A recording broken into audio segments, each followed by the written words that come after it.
नमस्कार। आज तक में आप सबका बहुत बहुत स्वागत है। मैं हूं प्रवीण मिश्र। आज बात करेंगे साल 2022 के पहले सूर्य ग्रहण की।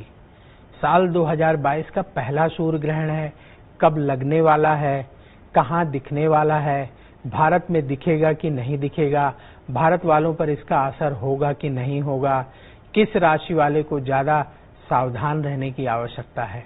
ऐसे बहुत सारे सवाल हम सबके मन में उठ रहे हैं, तो इन्हीं सवालों का जवाब इस कार्यक्रम में आपको देंगे। बहुत ही कम समय में आप इस सूर्य ग्रहण को समझिए।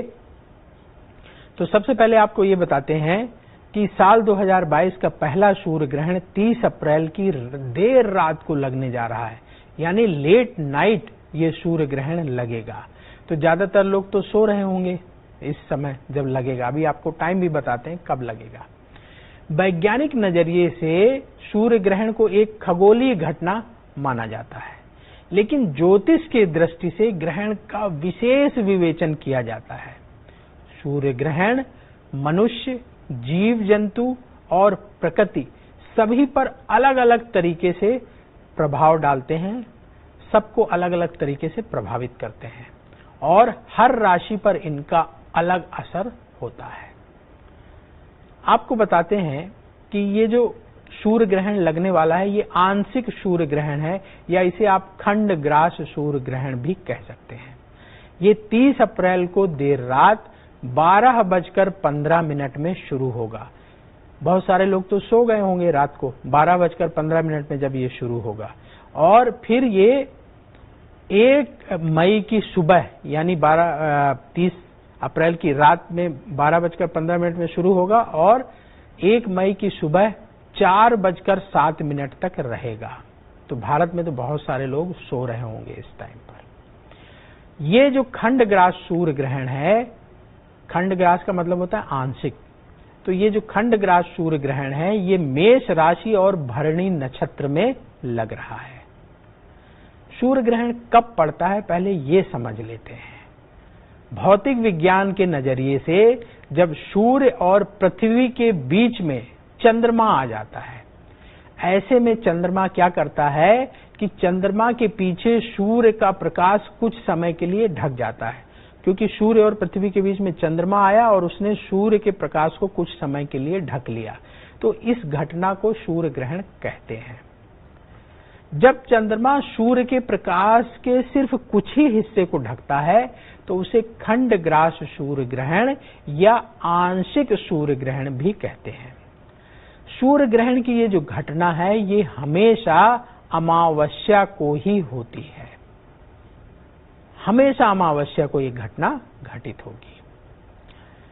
30 अप्रैल को भी खंडग्रास सूर्य ग्रहण दिखाई देगा, यानी आंशिक सूर्य ग्रहण दिखाई देगा। लेकिन ये कहां कहां दिखाई देगा ये आपको बताते हैं।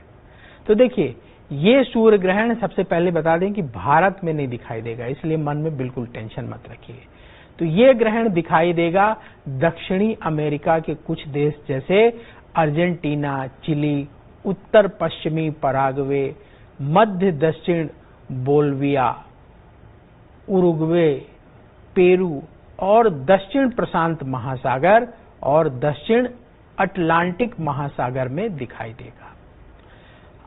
जैसा कि हमने आपको पहले ही बता दिया कि भारत में ये सूर्य ग्रहण नहीं दिखाई देगा, इसलिए भारत में सूर्य ग्रहण ना दिखने की वजह से सूर्य ग्रहण का सूतक भी नहीं माना जाएगा। हमारे धर्म ग्रंथों के अनुसार सूर्य ग्रहण जहां दिखाई देता है वहीं इसका सूतक माना जाता है। तो भारत के लोगों को इस आंशिक सूर्य ग्रहण से डरने की जरूरत नहीं है, क्योंकि हमारे शास्त्र ये कहते हैं कि सूर्य ग्रहण जहां दिखाई देता है वहीं इसका ज्यादा असर होता है। तो भारत में ना दिखाई देगा ना भारत में इसका ज्यादा असर होगा, इसलिए भारत के लोगों को इस सूर्य ग्रहण से घबराने की आवश्यकता नहीं है। अब ज्योतिषीय दृष्टि से ये मेष राशि और भरणी नक्षत्र में लग रहा है, तो मेष राशि के लोगों को और ऐसे लोगों को जिनका जन्म भरणी नक्षत्र में हुआ है, ऐसे लोगों को सूर्य ग्रहण के बाद रात में सूर्य ग्रहण है, तो आप भारत में रहते हैं तो आपको बिल्कुल परेशान होने की जरूरत नहीं है। जैसी आपकी दिनचर्या है वैसे करिए, सोने का समय है, सो जाइए। सुबह जब आप उठेंगे तो स्नान ध्यान करिए और कुछ दान करिए। दान आप मंदिर में जाके कर सकते हैं, किसी गरीब को दे सकते हैं। तो आप के घर के पास अगर नदी है, तालाब है, तो वहां जाके स्नान कर सकते हैं।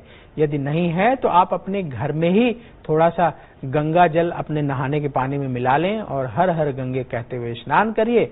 और स्नान करने के बाद कुछ चीजों का दान करिए। जैसे दान में खाने पीने की चीजें दान करना चाहिए, जैसे चावल, दाल, आटा, गेहूं, गुड़, इन चीजों का दान करना चाहिए। तो कम से कम आप 1 किलो गुड़, 1 किलो चावल, 1 किलो दाल और 1 किलो आटा, साथ में कुछ दक्षिणा रख करके किसी गरीब को दान कर दीजिए, यदि आपकी मेष राशि है या आपका भरणी नक्षत्र में जन्म हुआ है। दान को लेकर कोई बंधन नहीं है, आप और भी चीजें दान कर सकते हैं। जो आपका बजट अलाउ करे, जो आपकी स्वेच्छा हो, वो दान कर सकते हैं। क्वांटिटी इतनी रखना चाहिए कि जिससे कम से कम एक परिवार के लोग भोजन कर लें। अगर एक परिवार में 4 लोग हैं तो 4 लोग भोजन कर लें।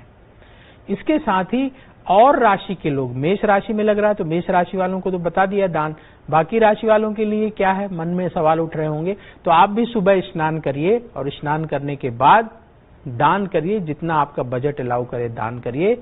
तो अपने बजट के अनुसार दान करना चाहिए। अन्न दान महादान माना जाता है, इसलिए भोजन सामग्री का दान करिए। चावल, दाल, आटा, गेहूं, गुड़, नमक, घी, तेल, इन चीजों का दान करिए। साथ में कुछ दक्षिणा भी दे दीजिए। दान किसी मंदिर में कर सकते हैं, किसी धार्मिक स्थान में कर सकते हैं, या किसी गरीब व्यक्ति को दे सकते हैं। बाकी इस ग्रहण से ना किसी को डरने की जरूरत है, ना घबराने की जरूरत है। बस मन लगाकर अपना काम करने की जरूरत है। कर्म प्रधान विश्व करी राखा, जो जस करे सो तस फल चाखा। तो जो जैसा करता है उसे वैसा फल मिलता है, तो इसलिए हमें अच्छे अच्छे काम करते रहना चाहिए। तो आज के लिए बस इतना ही। आप सबका समय बहुत शुभ हो। नमस्कार।